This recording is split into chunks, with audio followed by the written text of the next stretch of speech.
Numbers. Kulia Dari 13. Akati hapa kelele Musa kibwira mtere. Tarakia ndo magathigane bũrũri wa Kanani. O bũrũri ũcio kwa ciana cia Isiraeli, ũreke mũndũ ũmwe wa mũhĩrĩga o mũhĩrĩga thĩinĩ wa mĩhĩrĩga ya maithe mao, na andũ acio o mũndũ akorwo arĩ mũtongoria thĩinĩ wao. Musa akĩmarekia makiuma werũ-inĩ ũcio wa Parani, o ta ũrĩa Jehova athanĩte gwĩkwo. Nao andũ acio othe marĩ anene thĩinĩ wa ciana cia Isiraeli. Namo marĩtwa mao nĩmo maya: mũhĩrĩga-inĩ wa Rubeni nĩ Shamua wa Zakuru, mũhĩrĩga-inĩ wa Simeoni nĩ Shafati wa Hori, mũhĩrĩga-inĩ wa Juda nĩ Kalebu wa Jefune, mũhĩrĩga-inĩ wa Isakaru nĩ Igali wa Joseph, mũhĩrĩga-inĩ wa Efraimu nĩ Hosea wa Nuni, mũhĩrĩga wa Jusufu, naguo ũguo nĩ ta kuuga mũhĩrĩga wa Manase nĩ Gadi wa Susi, mũhĩrĩga-inĩ wa Dani nĩ Amieli wa Gemali, mũhĩrĩga-inĩ wa Asheri nĩ Sethuri wa Mikaeli, mũhĩrĩga-inĩ wa Nafitali nĩ Nahabi wa Vofisi, mũhĩrĩga-inĩ wa Gadi nĩ Keihuri wa Maki. Macio nĩmo marĩtwa ma andũ arĩa marekirio nĩ Musa magathigane bũrũri ũcio.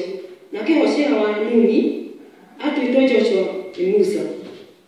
Musa akĩmarekia magathigane bũrũri ũcio wa Kanani, akĩmera atĩrĩ, ambatĩrai mwena ũyũ wa Guthini, mũgere kũu kwa irĩma, mũtuĩrie bũrũri ũcio, mone ũrĩa ũtariĩ, na mũmenye ũhoro wa andũ arĩa matũũraga, kana mena hinya kana matirĩ na hinya.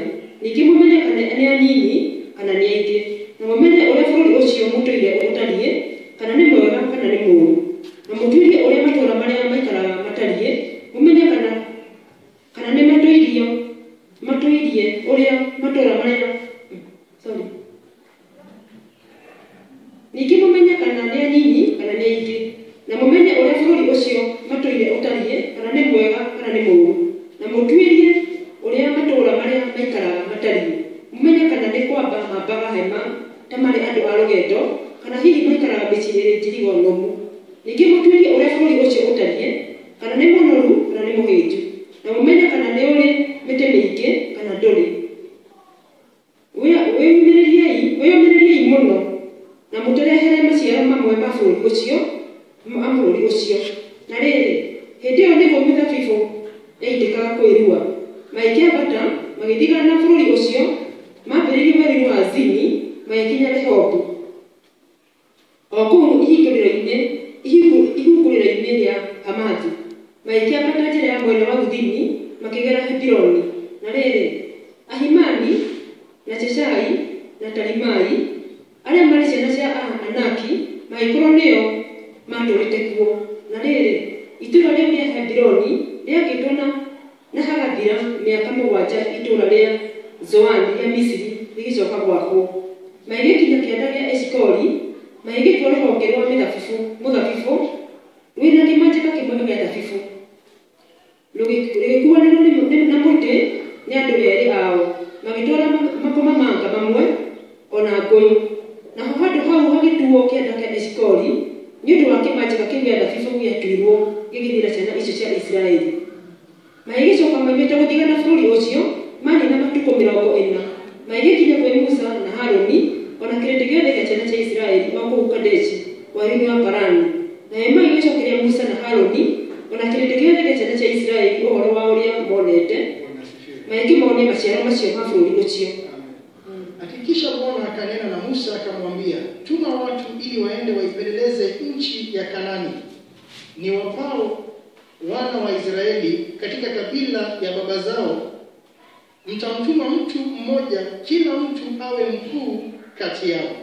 Basi Musa akawatuma kutoka nyika ya Parani kama alivyoagizwa na Bwana. Wote walikuwa ni watu walio vichwa vya wana wa Israeli. Kwa hivyo akatuma watu ambao walikuwa ni vichwa kila mmoja wa wana wa Israeli. Kila kabila kukawa na mtu mmoja ametumwa kwa hiyo kabila. Na tunaona kati yao kuko na Joshua na hata kuko na Caleb. Katika kila kabila akawatuma watu, sababu Bwana alituma Musa akamwambia, Musa akamwambia Bwana, Bwana akamwambia Musa atume watu waende wapeleleze nchi ya Kanaani. Kumbuka wana wa Israeli walikuwa wanaelekea nchi ya Kanaani, walikuwa wamepewa na Mwenyezi Mungu. Ilikuwa ni baraka ambao walipewa kutoka kitambo, ikawa kwamba hiyo ndio ile nchi wamepatiwa, nchi ambayo iko na maziwa na asali, nchi nzuri ambao walikuwa wamepewa. Na miaka ile yote walikaa wakiwa kule Misri na wakaja wakaokolewa, walijua kwamba kule Kana ndio wanapelekwa, nchi ambayo ni yao. Abrahamu hata alikuwa ameshaonyeshwa, akaambiwa wana wa Israeli watoto wake watapewa mahala pale. Bwana apewe sifa. Na kwa hivyo sasa imefika wakati wametoka Misri, wametembea, wamefika sasa, wako karibu kuingia Kana, mahali walikuwa wameambiwa na Mungu kwamba hiyo nchi ni yao. Lakini sasa wakiwa wameshafika, Musa anawatuma watu waende wapeleleze hiyo nchi. Bado hawajaichukua, lakini wakatumana ati waende wapeleleze hiyo nchi. Na kukaitwa kila mmoja, kwa kila kabila kuna representative wa hiyo kabila ambao ni mkubwa katika kabila lake. Kwa hivyo anajulikana pale. Bwana asifiwe sifa. Kwa hivyo kulikuwa na kila kabila mtu wao, ukawa hata na Joshua, na pia kuko na Caleb pale. Bwana apewe sifa. Na wakaenda ili kuipeleleza ile nchi. Tunaambiwa kwamba ati hao ndio majina ya watu waliotumwa na Musa waende kuipeleleza nchi. Na Hoshea mwana wa Nun, Musa akamuita jina lake Yoshua. Musa akawapeleka ili waipeleleze nchi ya Kanaani. Akawaambia, pandeni sasa katika Negev, mkapande mlimani, mkaitazame nchi ni ya namna gani, na watu wanaokaa ndani yake, kama ni hodari au dhaifu, kwamba ni wachache au wengi, na nchi wanaoikaa kwamba ni njema au mbaya, kwamba wanakaa katika matuo au katika ngome. Nayo nchi ni ya namna gani, kwamba ni nchi ya unono au ya njaa, kwamba ina msitu au sivyo. Iweni na moyo mkuu, mkayalete matunda ya nchi. Basi wakati ule ulikuwa wakati wa kuiva zabibu za kwanza. Basi wakapanda wakaipeleleza nchi toka jangwa ya Sini hata Rehobu mpaka kuingia Hamathi. Wakapanda hata katika Negev, wakafika Hebroni na Ahimani na Sheshani na Talmai. Wana wa Anaki walikuwako huko, nao Hebroni ulijengwa miaka 7 kabla ya Soani wa Misri. Wakafika bonde la Eshkoni, na huko wakakata tawi lenye kishinda kimoja cha zabibu, wakalichukua kwa mti kati ya watu wawili. Wakaleta mkongamano pia na tini. Bonde lile liliitwa bonde la Eshkoli kwa sababu ya hicho kishanda walichokata huko wana wa Israeli. Wakarejea baada ya kuipeleleza nchi mwisho wa siku 40. Kwa hivyo wakaenda round wakiangalia vile nchi inakaa. Yale yote wameambiwa waangalie nchi yenyewe inakaa vipi, watu wale wako huko wako vipi. Huko hiyo nchi yenyewe walienda kuspy ile nchi, kujua vile iko, ili walete habari ya vile nchi hiyo iko, na hata walete matunda ya hiyo nchi. Na hakika walienda hata wakakata matunda ili walete kama sample ya ile matunda iko kwa hiyo nchi.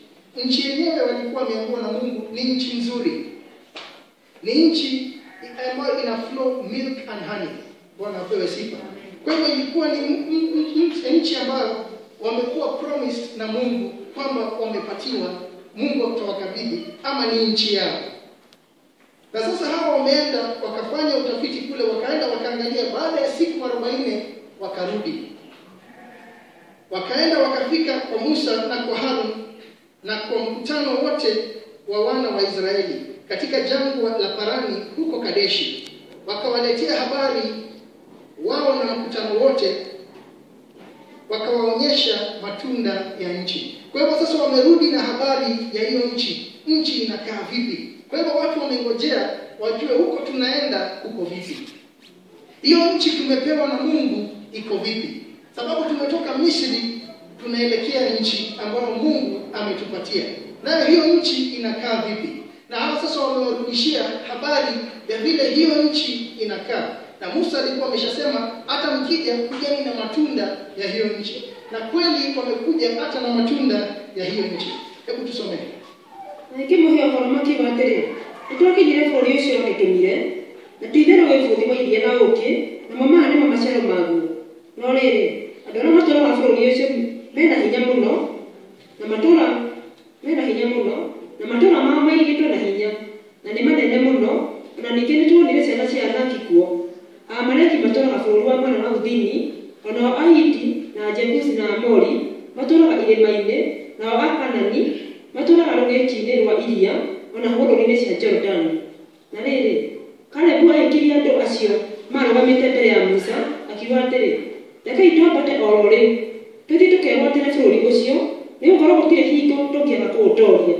No rĩrĩ, andũ acio mambatĩrĩtie nake makiuga atĩrĩ, aca, tutikihota kwambata tukahũrane na andũ acio nĩ ũndũ nĩmatũkĩrĩte hinya. Magĩgĩtwara ũhoro mũũru wa ũrĩa bũrũri ũcio mathiganĩire ciana cia Isiraeli ũtariĩ. Makiuga atĩrĩ, bũrũri ũcio tũcangĩte tũkĩũthigana-rĩ, nĩ bũrũri ũkũrĩa andũ akuo ũkamanina biũ. Na andũ arĩa othe tuonete kuo nĩ andũ meciũga ndaya mũno. Ningĩ nĩtuonete kuo andũ maigana marimũ ariũ a Anaki na kĩruka kĩa Anefili, na ithuĩ tũkĩona ithuĩ ene-rĩ, twĩonaga tũhana ta ndai, ona magĩtuona-rĩ, ũguo noguo monaga tutariĩ. Bwana asifiwe. Lakini watu wakawaambia wakasema, sasa wameleta habari ya hiyo nchi, wametumwa wapeleleze. Wakawaambia wakasema, tulifika nchi ile uliotutuma, na hakika yake ni nchi yenye wingi wa maziwa na asali, na haya ndiyo matunda yake. Kwa hivyo nchi yenyewe vile Bwana alikuwa amenena ni nchi nzuri, ni nchi iko na maziwa na asali, nchi ambayo iko na hata matunda. Na wakasema hakika hata ndio hii matunda wameleta pale. Ati hakika ni nchi yenye wingi wa maziwa na asali, na haya ndiyo matunda yake. Lakini watu wanaokaa ndani ya nchi ile ni hodari, na mji yao ina maboma, nayo ni makubwa sana. Na pamoja na hayo tuliwaona wana wa Anaki huko. Ameleki anakaa katika nchi ya Negevu, na Mhiti na Myebusi na Mwamori wanakaa katika mlima, na Mkanaani anakaa karibu na bahari na kando ya ukingo wa Yordani. Kaleb akawatuliza wale watu mbele ya Musa akasema, na tupande mara tukaitamalaki, maana tunaweza kushinda bila shaka. Bali wale watu waliopanda pamoja naye wakasema, hatuwezi kupanda tupigane na watu hawa, kwa maana wana nguvu kuliko sisi.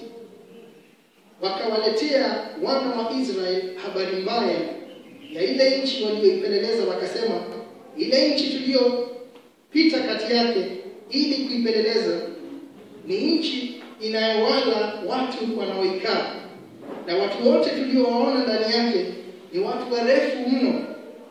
Kisha huko tuliwaona Wanefili na wana wa Anaki waliotoka kwa hao Wanefili, tukajiona nafsi zetu kuwa kama mapanzi, na hao ndivyo walivyotuona sisi. Bwana pewe sifa. Kwa hivyo habari ikaletwa. Kweli kuna mazuri katika hiyo nchi, kuna matunda, kuna maziwa na asali. Kwa hivyo ni nchi ambayo ni fruitful, ni nchi nzuri. Lakini wanazidi na kuongeza na kusema kuna watu wanaokaa katika ile nchi ambao ni watu hodari, watu wenye nguvu, watu ambao ni warefu. Kuna maboma kule ambao ni marefu. Kuko na hata kuna watu wakubwa huko, kuna giants wanaishi kule. Kila mahali wanaoneshana kuna adui fulani pale, kuna wengine pale, kuna wengine mahali fulani. Bwana apewe sifa. Kusema kwamba hatuwezi kuingia pale. It is impossible kuingia mahala pale. Kumejaa adui kila mahali. Bwana apewe sifa. Ati Mkanaani anakaa karibu na bahari na kando ya ukingo wa Yordani. Lakini walipokuwa nasema vile, Kaleb naye akasema, Akawatuliza watu mbele ya Musa akasema, na tupande tukaitamalaki, maana tunaweza kushinda bila shaka. Twendeni tukaichukue, tunaweza kushinda. Kumbuka kile wanaenda kuchukua sio wao wamejiambia twende tuchukue. Kile wanaenda kuchukua ni kile Mungu alikuwa amewaahidi kutoka kitambo. Na ndio kule walikuwa wanaelekezwa kutoka Misri. Kumbuka mahali wako sio kwao. Wako safarini. Kwa hivyo hakuna mahali pa kurudi, hakuna nyuma kurudi. Bwana asifiwe.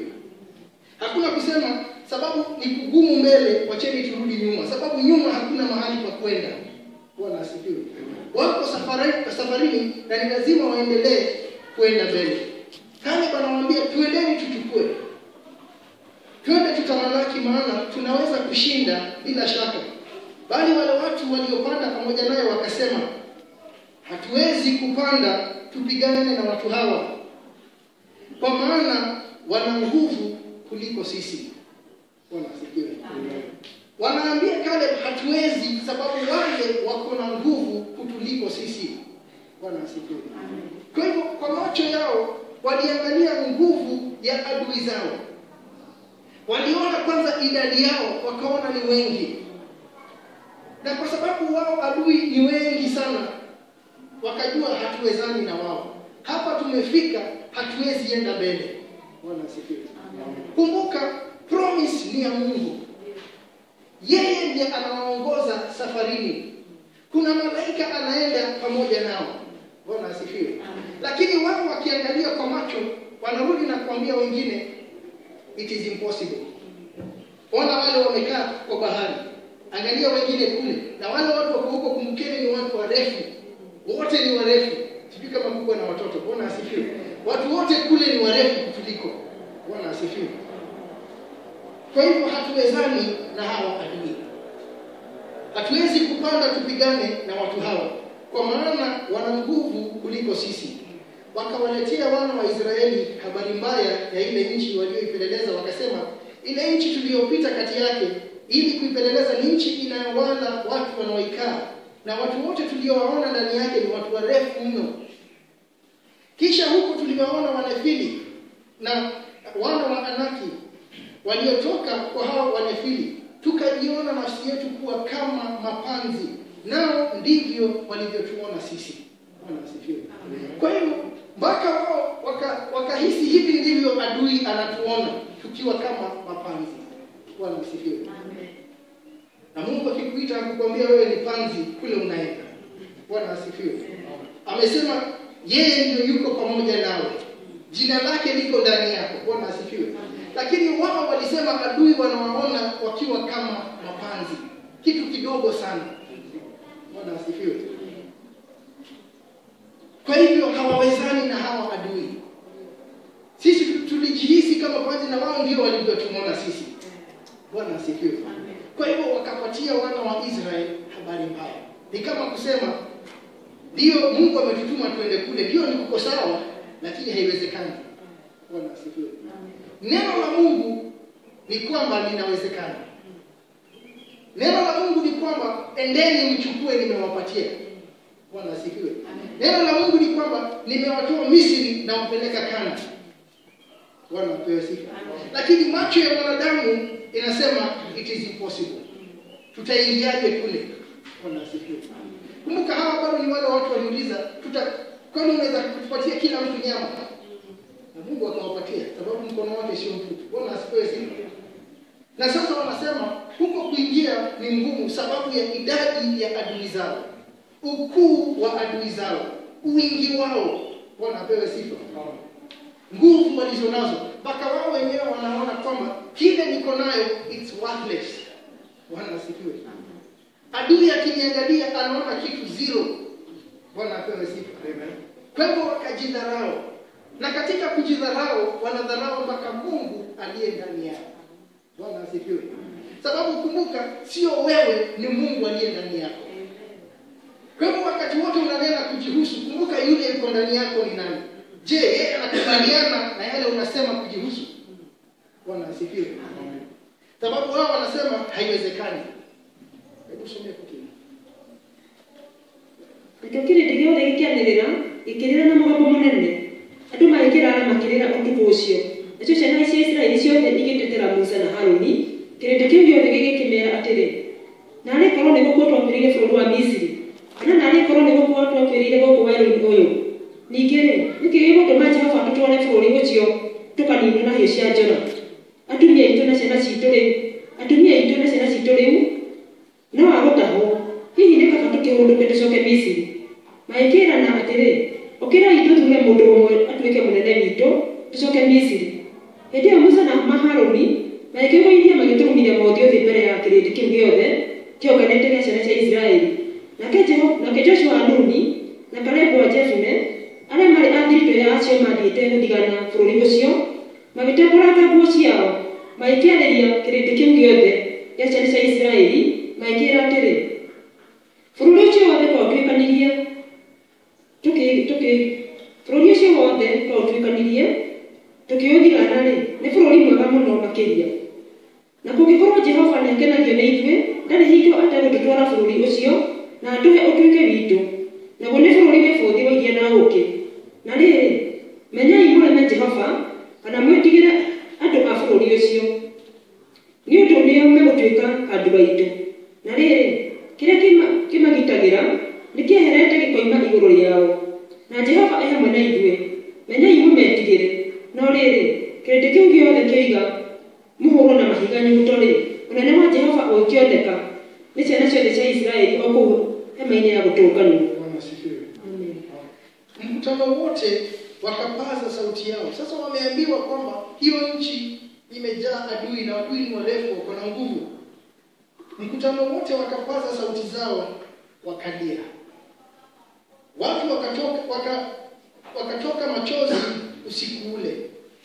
Kisha wana wa Israeli wote wakamnung'unikia Musa na Harun. Mkutano wote wakawaambia, ingekuwa heri kama tungalikufa katika nchi ya Misri, au ingekuwa heri kama tungalikufa katika jangwa hili. Mbona Bwana anatuleta mpaka nchi hii ili tuanguke kwa upanga? Wake zetu na watoto wetu watakuwa mateka. Je, si afadhali turudi Misri? Wakaambiana, na tumweke mtu mmoja awe akida turudi Misri. Ndipo Musa na Harun wakaanguka kifudifudi mbele ya mkutano wa kusanyiko la wana wa Israeli. Bwana apewe sifa. Sasa mkutano ukaanza kupaza sauti wakilia. Usiku ule watu wakatoka machozi wanalia. Wana wa Israeli wote wakaanza sasa kumnung'unikia Musa na Harun. Wakawaambia, ingekuwa heri kama tungalikufa katika nchi ya Misri, au heri kama tungalikufa katika jangwa hili. Mbona Bwana anatuleta mpaka nchi hii ili tuanguke kwa upanga? Bwana asifiwe. Kumbuka, hawajaanguka kwa upanga, hawajaguswa. Bwana asifiwe. Lakini ile ripoti wamepewa ilifanya waamini kwamba haiwezekani. Bwana asifiwe. Kwa hivyo kile kilikuwa mbele yao waliona haiwezekani, na sababu waliona kwa macho yao kwamba haiwezekani, walianza kumnung'unikia Musa. Wakaanza hata kuteta, ni kwa nini Mungu ametuleta mahala hapa? Ni kwa nini Bwana ametuleta hapa ili tufe? Hata basi ingekuwa afadhali tungebaki Misri. Bwana asifiwe. Ni kwa nini? Sababu kile kiko mbele yao, kwa akili zao, ndani yao, it is impossible. Bwana asifiwe. Kumbuka wale walienda kuangalia sio watu wa kawaida, ni wakubwa wa kila kabila. Bwana asifiwe. Mimi nawasikia politician wa mahali fulani akinena, watu wanaamini kile amesema sababu wao ndio walimchagua. Bwana asifiwe. Kwa hivyo hawa kumbuka kwamba ni wakuu katika kila kabila. Kwa hivyo wanajulikana. Kwa hivyo fulani akinena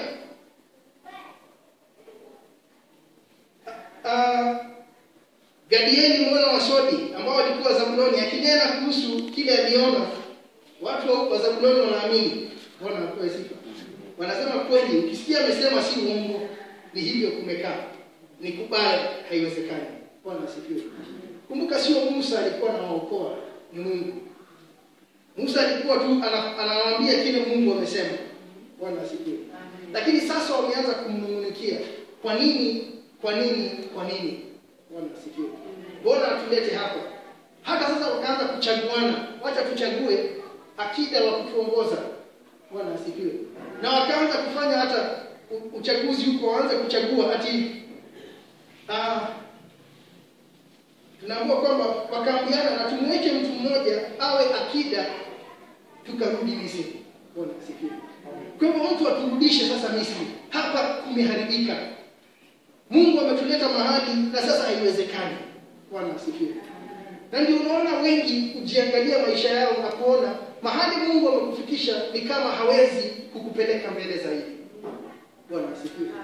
Unaona mahali umefika ni kama mambo ni impossible, haiwezekani. Hii imeharibika, ile imeharibika, pale ni pabaya. Lakini neno la Mungu limesema nini? Nimekubariki. Bwana asifiwe. Neno la Mungu limesema kwamba wewe ni mbarikiwa. Amekupatia baraka ya ajabu. Bwana asifiwe. Lakini macho yako haioni vile, inaona vile adui ni wengi. Inaona that which is impossible.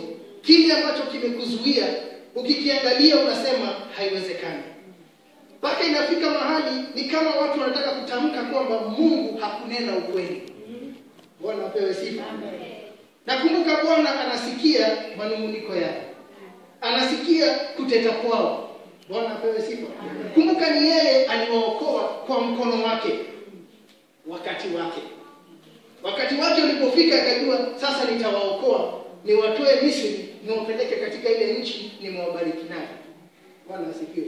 Sasa ndio hao wamesimama, ndio ile nchi iko mbele. Mahali wanafaa kwenda kuingia. Lakini sasa wanaangalia na kusema hapana. Ni kubaya. Wakubwa wao wamesema ni kubaya. Wao wenyewe wameamini ni kubaya, haiwezekani. Wameteta, wamenungunikia Musa, mpaka wameanza kupanga vile watarudi Misri. Bwana asifiwe. Kumbuka hiyo safari wamechukua mpaka mahali wamefika. Sasa ni kusema turudi Misri. Bwana asifiwe. Amen. Red Sea ilifunguka wapite. Sasa wanasema turudi. Sijui kama watafika pale waseme ifunguke tena warudi. Bwana apewe sifa. Miujiza nyingine itendeke warudi tena. Waseme nitoa shoka. Poleni kwa yale iliyofanyikia. Bwana apewe sifa. Lakini wameona ni vyema kurudi. Kwa nini? Because what is in front of them is impossible. Bwana asifiwe. Forgetting we are serving a God of the impossible. Bwana asifiwe. Tunasahau ni Mungu gani yuko ndani yetu. Bwana apewe sifa. Wameteta mpaka sasa wanasema turudi. Wameanza sasa na kuteta kwa nini Mungu alituleta mahala hapa. Bwana asifiwe. Amen. Ndugu na dada, hata maisha ikionekana iko na namna gani, jua kwamba yule yuko ndani yako sio mwanadamu kama wewe. Yule yuko ndani yako hajapungukiwa kama wewe ulivyopungukiwa. Hekima yake ni zaidi ya hekima yako. Kile anaona ni zaidi ya kile wewe unaona. Kile anaweza ni zaidi ya ile wewe unaweza.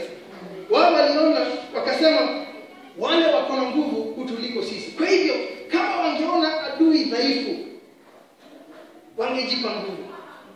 Waseme ni watu wachache. Hata tumeona ni watu wafupi sana. Tuendeni tukawapige tuwamalize. Bwana asifiwe. Mungu hatutumi sababu kazi ile iko mbele ni rahisi. Bwana asifiwe. Hatubariki na mambo sababu ni rahisi sisi kupata hizo. Njia ile inayotumia ni ile ngumu, ndio watu waseme sio wewe, ni yeye ametenda. Bwana apewe sifa. Sababu kama adui zao wangekuwa ni adui wadogo, wangeenda washinde, wangesema ni sisi tumewapiga. Bwana apewe sifa. Kumbuka hata akiambia Gideoni, rudisha hawa, baki na watu 300. Watu wasiseme ni nguvu yao. Bwana apewe sifa. Na ndio sasa wamefika mahali wanasema hapana, mambo ni magumu. Hatuwezi enda mbele. Wameteta, wamelia, wameanza kuchagua tena mtu wa kuongoza warudishe mpaka Misri. Ndipo Harun na Musa wakaanguka kifudifudi mbele ya makutano wa kusanyiko la wana wa Israeli. Yoshua mwana wa Nun na Caleb mwana wa Yefne waliokuwa miongoni mwao walioipeleleza nchi wakararua nguo zao. Wakanena na mkutano wote wa wana wa Israeli wakasema, nchi ile tuliyopita kati yake ili kuipeleleza ni nchi njema mno ya ajabu. Ikiwa Bwana anatufurahia atatuingiza katika nchi hii, atupe iwe yetu.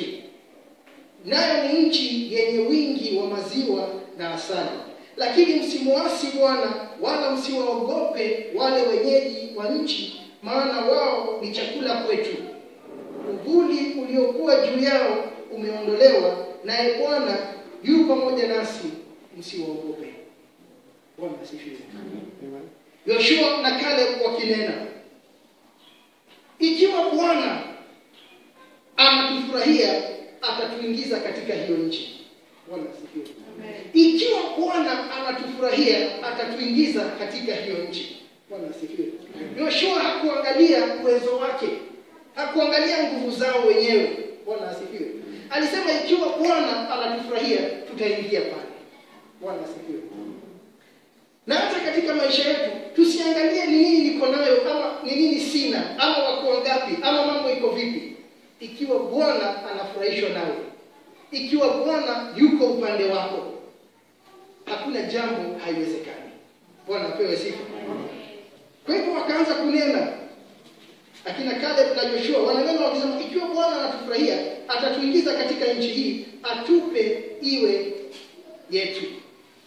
Sababu kumbuka ni nchi yao, walikuwa wameshapewa na Mungu. Nayo ni nchi yenye wingi wa maziwa na asali.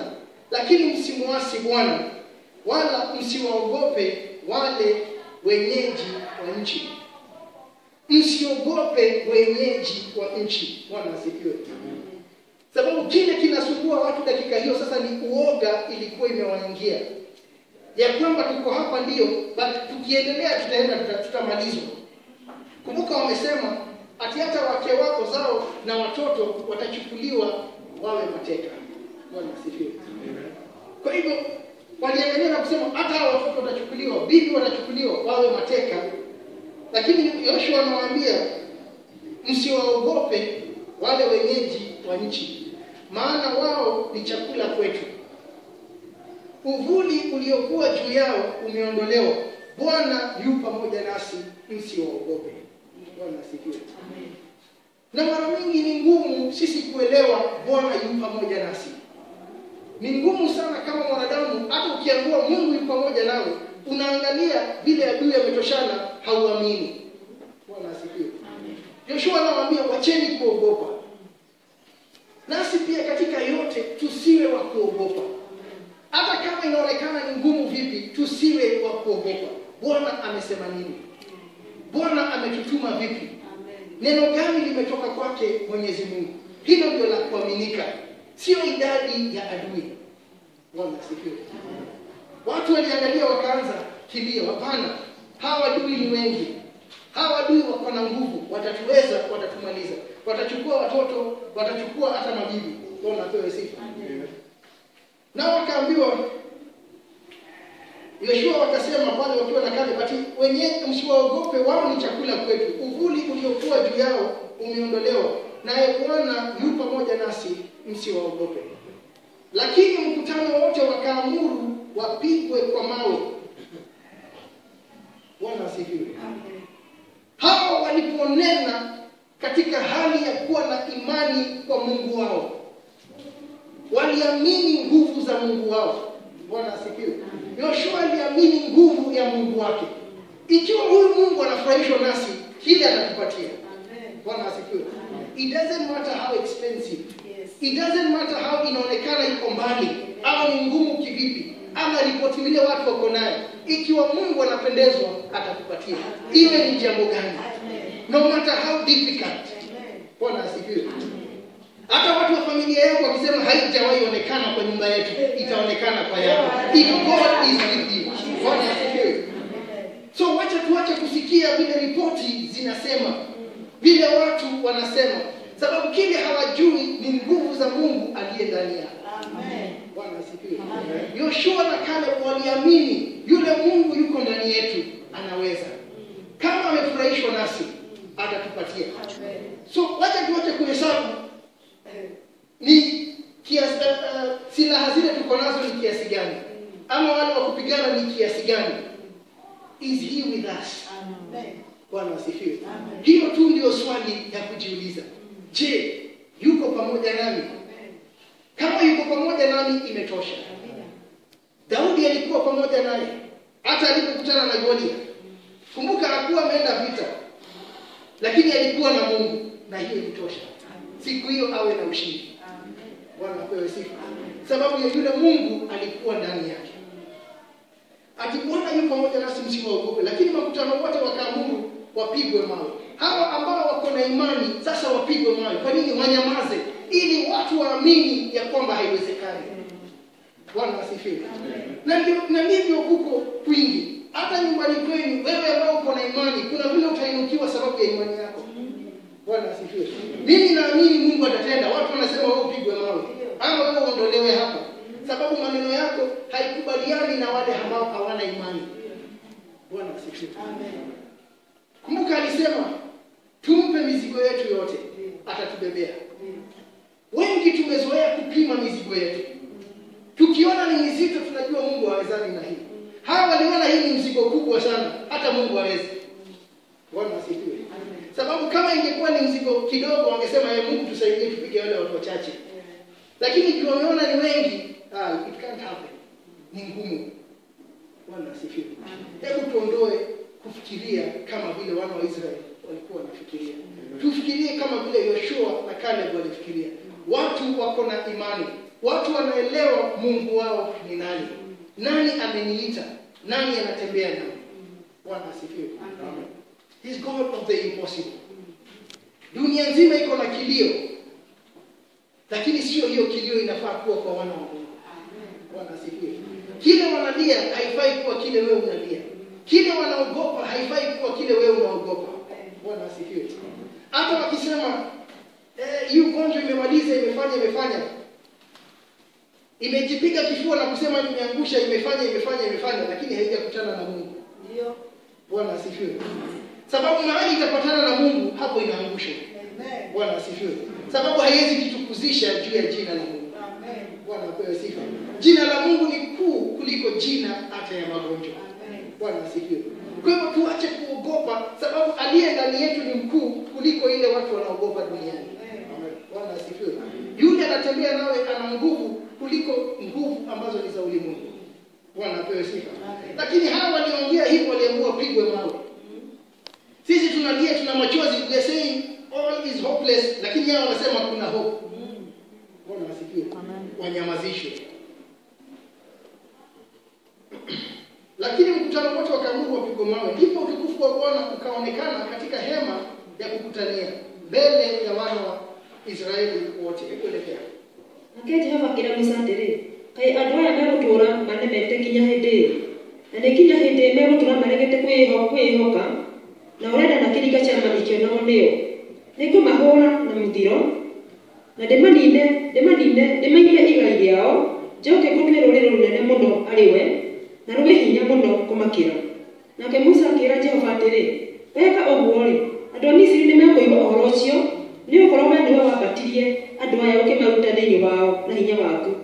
Nao nĩmekũhe andũ a bũrũri ũyũ ũhoro wa maũndũ macio, o aya maiguĩte atĩ wee Jehova wĩ hamwe na andũ aya.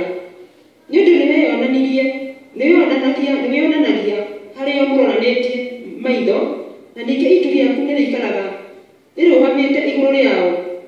Na makĩria atĩ wee nĩũthiĩga ũmatongoretie ũrĩ gĩtugĩ-inĩ gĩa itu mũthenya, ona gĩtugĩ-inĩ kĩa mwaki ũtukũ. Na rĩrĩ, rĩu ũkĩũraga andũ aya othe o ta marĩ o mũndũ ũmwe-rĩ, ndũrĩrĩ iria ciguĩte ngumo yaku nĩithĩaria ũhoro ciuge atĩrĩ, tondũ Jehova nĩaremete nĩ gũkinyia andũ aya bũrũri ũrĩa amerĩire na mwĩhĩtwa atĩ nĩakamahe-rĩ, nĩkĩo amũragĩire werũ-inĩ.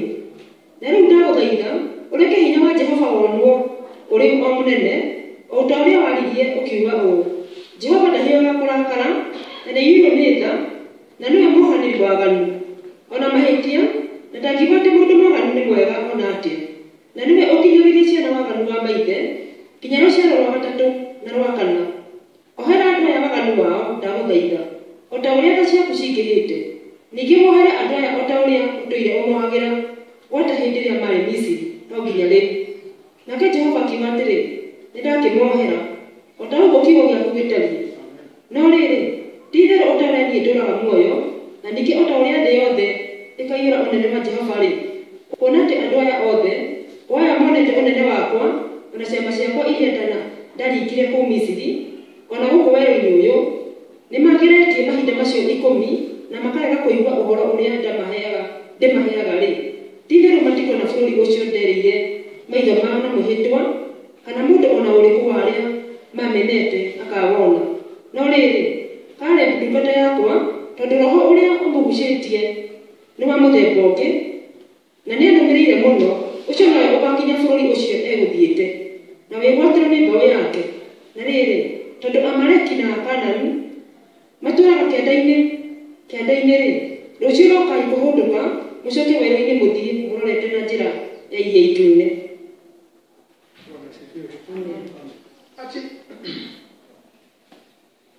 Bwana akamuuliza Musa, je, watu hawa watanidharau hata lini? Wasiniamini hata lini? Nijapokuwa nimefanya ishara hizo zote kati yao. Nitapita kwa tauni na kuwaondolea urithi wao, nami nitakufanya wewe kuwa taifa kubwa, kisha yenye nguvu kuliko wao. Basi Musa akamwambia Bwana, ndipo Wamisri watasikia habari hiyo ya kuwa wewe uliwaleta watu hawa kwa uweza wako kutoka kati yao, kisha watawaambia wenyeji wa nchi hii, wamesikia wao ya kuwa wewe Bwana u kati ya watu hao, maana wewe Bwana waonekana uso kwa uso na wingu lako lasimama juu yao. Kisha wewe watangulia mbele yao katika nguzo ya wingu mchana na katika nguzo ya moto usiku. Basi kama wewe ukiwaua watu hawa mfano wa mtu mmoja, ndipo mataifa yaliyosikia habari za sifa zako watakaponena na kusema, ni kwa sababu yeye Bwana hakuweza kuwaleta watu hao kuwatia katika nchi aliyowaapia, kwa ajili ya hayo amewaua nyikani. Bwana apewe sifa. Sasa Bwana anasema atawamaliza watu hao kwa sababu ametenda miujiza miongoni mwao na bado hawaamini. Na akasema watawamaliza, lakini Musa anasema, kumbuka watu wameshajua hata kutuhusu. Wameona, wanajua wewe kuwa na hao wana wa Israeli. Unawaongoza na malaika wako, nguzo la moto usiku na wingu mchana. Na ukiwaua, basi watu watasema ni kwa sababu ulishindwa kuwaingiza katika ile nchi. Bwana apewe sifa. Kwa hivyo Musa anatetea wana wa Israeli wasiwe wa kumalizwa. Ati Bwana, basi sasa nakusihi sana, uweza wa Bwana wangu na uwe mkuu kama ulivyonena uliposema, Bwana ni mpole wa hasira, mwingi wa rehema, mwenye kusamehe uovu na makosa, naye hatamfanya mwenye hatia kuwa hana makosa kwa njia yoyote, mwenye kuwapatiliza wana kwa uovu wa baba zao katika kizazi cha 3 na cha 4, na kusihi usamehe uovu wa watu hawa kama ukuu wa rehema yako ulivyo, kama ulivyowasamehe watu hawa tangu huko Misri hata hivi sasa. Bwana akasema, mimi nimewasamehe kama neno lako lilivyokuwa, lakini hakika yangu kama niishivyo tena kwa dunia hii nzima itakavyojawa na utukufu wa Bwana, kwa sababu watu hawa wote ambao wameuona utukufu wangu na ishara zangu nilizozitenda huko Misri na huko jangwani, pamoja na haya wamenijaribu mara hizi 10, wala hawakuisikiliza sauti yangu. Hakika yangu hawataiona hiyo nchi niliyowapia baba zao, wala katika hao wote walionidharau hapana atakayeiona. Lakini mtumishi wangu Caleb, kuwa alikuwa na roho nyingine ndani yake, naye ameniandama kwa moyo wote, nitamleta yeye mpaka nchi hiyo aliyoingia, na uzao wake wataimiliki. Basi Mwameleki na Mkanani wakaa katika bonde. Kesho geukeni mkaende jangwani kwa njia iendayo bahari ya Shamu. Bwana asifiwe. Kwa hivyo Bwana akasema kwa sababu ya hiyo hawataingia Kanaani. Bwana asifiwe. Wote wale wamemjaribu hawataingia Kanaani. Lakini Caleb ataingia. Alisema pia hapo chini Joshua pia ataingia. Lakini wale wote wamemjaribu hawataingia. Bwana asifiwe. Amen. Hao watabaki kule jangwani. Watatembea huko jangwani mpaka hiyo kizazi chote kiishe.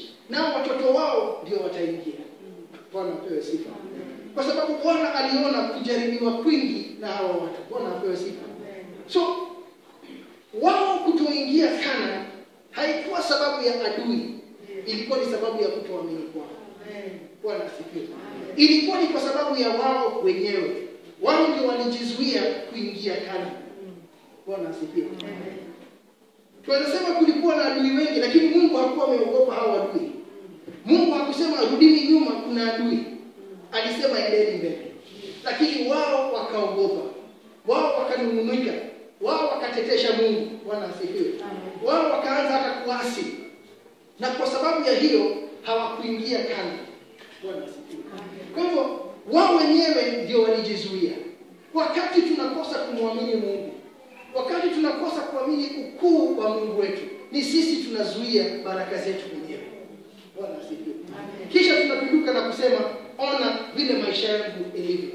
Kama hawa miaka 40 wakiwa jangwani, labda hata walikuwa kule wakiwa jangwani walikuwa nasema hata turudi kule Misri kulikuwa na vitunguu.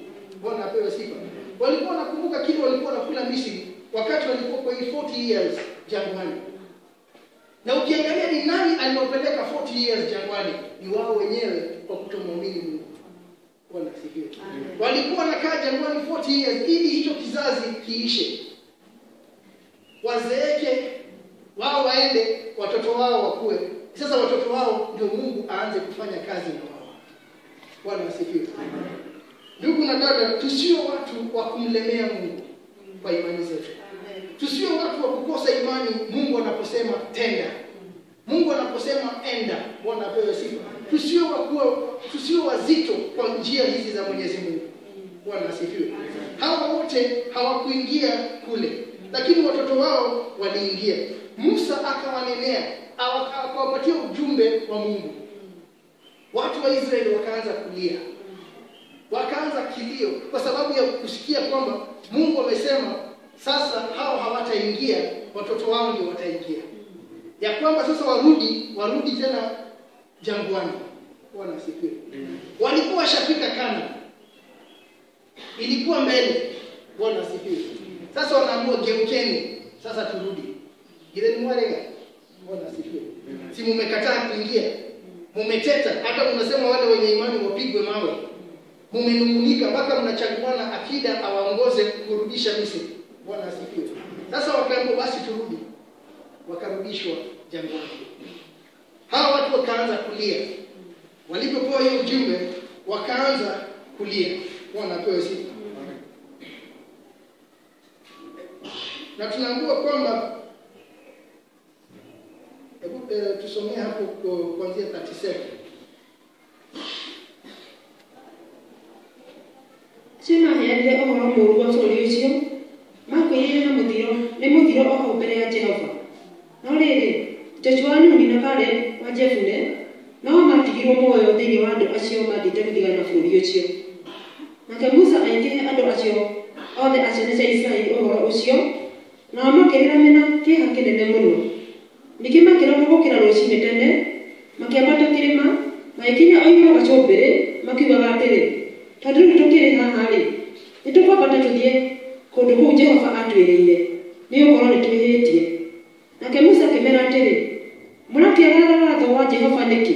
Kuona atĩ ũndũ ũcio mũrorete ndũngĩrehanĩre wega. Tigai gũthiĩ nĩ ũndũ Jehova ndarĩ thĩinĩ wanyu, nĩguo mũtikahũrwo nĩ thũ cianyu kũniinwo. Bwana asifiwe. Musa akawaambia wana wa Israeli wote maneno ya Mungu. Mungu alisema sasa ni kurudi. Rudini. Mmekataa kuingia, sasa rudini jangwani. Watu wakalia. Tunaambiwa kwamba watu walioleta habari mbaya wakafa kwa tauni mbele za Bwana. Lakini Yoshua mwana wa Nuni na Caleb mwana wa Yefune wakabaki hai miongoni mwa wale watu waliokwenda kuipeleleza nchi. Kisha Musa akawaambia wana wa Israeli wote maneno haya, na hao watu wakaomboleza sana waliposikia kwamba Mungu vile amesema.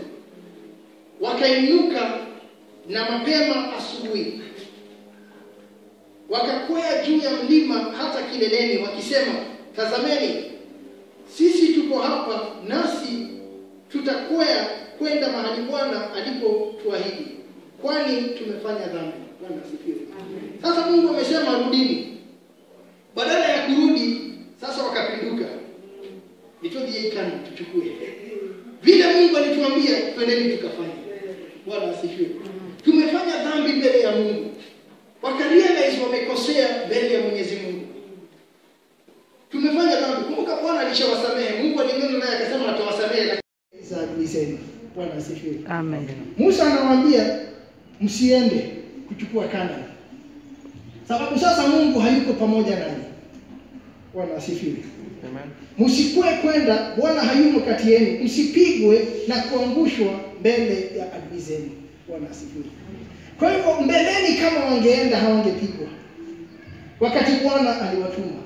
Lakini sasa wameona wamekosea, wakasema wacha twende. Musa anawaambia msiende. But now they feel tuko tayari kwenda. Tunaweza pigana na adui zetu. Bwana asifiwe.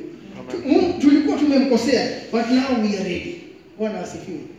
Mungu alipowaambia waende hawakuwa tayari. Waliogopa. Lakini sasa wanahisi kwamba wako tayari. Bwana asifiwe. Ushindi wa Mungu hupatikani sababu wewe uko tayari. Bwana asifiwe. Hata mara mingi Mungu hushindana ama ushindi huonekana kwa watu wa Mungu ambao hata wakuwa wamejitayarisha. Bwana asifiwe.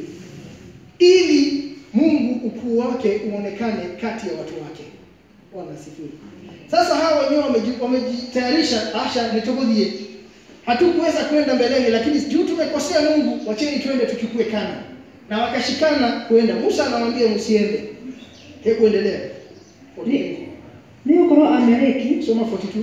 tiga igodi ni ndo Jehova tene thini wanyu nigo mutika horo nigo cianyu munino niyo koro Amaleki na Kanani me mbere yanyu na ni mukunino na hiyo cia njora niyo koro ni muhutatire Jehova mukarega kumurumirira tondu ucio Jehova ndeko hamwe na inyuĩ.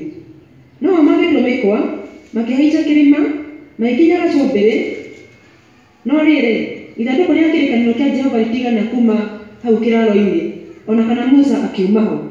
Hĩndĩ ĩyo Amaleki na Akanani arĩa matũũraga kĩrĩma-inĩ kĩu magĩikũrũka makĩmahũra, makĩmatoria, makĩmakinya Oholoma. Bwana asifiwe. Ati msikue kwa kuwa Bwana hamo kati yenu, msipigwe na kuangushwa mbele ya adui zenu. Kwa kuwa Mwameleki na Mkanani yuko mbele yenu, nanyi mtaanguka kwa upanga. Kwa sababu mmerudi nyuma, msimwandame Bwana. Kwa hiyo Bwana hatakuwa pamoja nanyi. Lakini walidhubutu kwenda mlimani hata kileleni. Ila sanduku la agano la Bwana halikutoka humo maragoni, wala Musa hakutoka. Ndipo Mwameleki na Mkanani walitoka huko mlimani, wakatelemka, wakawapiga na kuwaangusha hata kufikiria Homa. Bwana apewe sifa. Kwa hivyo walienda kujaribu kuchukua Kanaani na wakapigwa. Kwa nini? Wao walisikia wakiwa tayari, lakini Mungu haikuwa wakati wake. Sasa kile wameamriwa ni kwamba warudi jangwani. Bwana asifiwe. Mara ya kwanza Mungu alionyeshana chukueni Kanaani, wakakataa. Sasa amewaambia rudini jangwani, wakaenda Kanaani. Bwana apewe sifa. So walikuwa wanaenda kinyume na kile Mungu amesema. Sasa amesema rudini jangwani, ndio wanaenda Kanaani. Bwana asifiwe. Amen. Na kwa kufanya hivyo wakawa wakupigwa, wakawa wakushindwa. Bwana apewe sifa. Kwa nini? Sababu hawakusikia na hawakutii wakati Mungu alisema. Ndugu na dada, ni muhimu sana kwa maisha yetu. Wakati Bwana amenena, we act. Akisema tenda, tenda. Bwana asifiwe.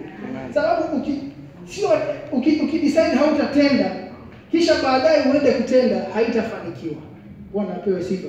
Itafanikiwa wakati Mungu amesema, sababu wakati huo ndio yuko pamoja nawe. Bwana asifiwe. Lakini wana wa Israeli hawakushika vile. Bwana asifiwe. Kwa hivyo jambo ambalo tunajifunza hapa ni kwamba, ndugu na dada, hebu tuwe na imani kwa huyu Mungu wetu. Tusitoshanishe Mungu na adui. Kila wakati tujue Mungu ni mkuu kuliko adui zetu. Hata mambo ikionekana ni magumu namna gani, Mungu ana uwezo wa kutupigania, wa kutushindania. Akina Caleb waliona hapa tunaweza shinda. Joshua akasema ikiwa anafurahishwa nasi tutashinda. Lakini watu hawakuona hivyo. Wao waliona hapana, Mungu ametuleta mahali pabaya. Bwana asifiwe. Hakuna wakati Mungu huongoza watu wake mahali pabaya. Yeye hupeleka watu wake mahali pako na majani mabichi. Bwana asifiwe. Akikuongoza, hata Daudi alikuwa anasema yeye ndio muongoza. Bwana asifiwe. Yeye ndio umpeleka, yeye ndio anamlisha. Hata ukiona maisha ya Daudi kama ilikuwa ngumu, lakini yeye Daudi alielewa ni Mungu anamuongoza. Ni Mungu anamlisha. Bwana asifiwe. Maisha ya Daudi ilikani kama ni magumu, lakini Daudi aliona ushindi kwa hiyo ugumu. Bwana asifiwe. Aliona hata akipewa mfalme mkononi mwake ndio huyu mmalize, lakini hammalizi. Bwana apewe sifa. Kwa hivyo tuelewe ya kwamba wale ambao Mungu anaongoza hawashindwi. Wale ambao Mungu yu pamoja nao ni washindi. Bwana asifiwe. Tusifike wakati tufungue vinywa vyetu na kuanza kusema wale adui wako na nguvu. Sababu tukiwaita wako na nguvu, na je yule Mungu yuko ndani yetu, tunamuita vipi? Tunamweka mahali gani? Je, tunamuinua au tunamshusha? Tunaamini nguvu zake au tunaamini nguvu za adui? Bwana asifiwe. Ni adui tunaabudu au ni Mungu tunaabudu? Na huyu Mungu tunaabudu tunasema alisema dunia iwe na ikawa. Ikiwa kwa neno lake vyote vilikuwa. Bwana asifiwe. Haizi neno na hawa adui wakaisha. Bwana apewe sifa. Kwa hivyo wacheni tuache kuhodhia gaini tu. Ona maodo maone kata ne mali tuatia. Tusione Mungu wetu akiwa rahisi. Mungu wetu ni mkuu. Mungu wetu ako na nguvu. Na kumbuka kwamba anajua ni nini ameshakuonyesha. Sababu anasema hawa waliona matendo yake na bado hawaamini. Hata wewe anajua ni nini umeona maishani mwako. Anajua ni ushindi gani umeona akikushindania maishani mwako. Bwana asifiwe. Ili kesho ukuje kuogopa, Mungu anajua ni nini alikuonyesha. Hata anajua wewe si nilikufanyia hivi na hivi na hivi. How come kufika hapa ndio umeona sasa siwezi? Kwa nini leo ndio umeona haiwezekani? Kwa nini leo ndio umeona adui ako na nguvu? Hizo siku zingine uliniita nikakusaidia. Hizo siku zingine ulilia nikakuokoa. Sasa kwa nini umeona adui ako na nguvu? Bwana asifiwe. Amen. Our God is consistent. Alikuwa mshindi jana, ni mshindi leo, na hata kesho atazidi kuwa mshindi. Bwana asifiwe. Amen. Aliachilia hawa wana wa Israeli waende sasa Misri for 40 years. Wana wa Israeli waende Misri, waende jangwani 40 years. Bwana asifiwe. Amen. Akingoja wazaliwe, wakuwe wakubwa, apate watu wa kutembea na wao. Nyinyi mmemshinda. Bwana asifiwe. Hawa wakubwa wamekataa kusikia. Na sababu wamekataa kusikia, sasa Mungu anangoja wale wadogo wakue.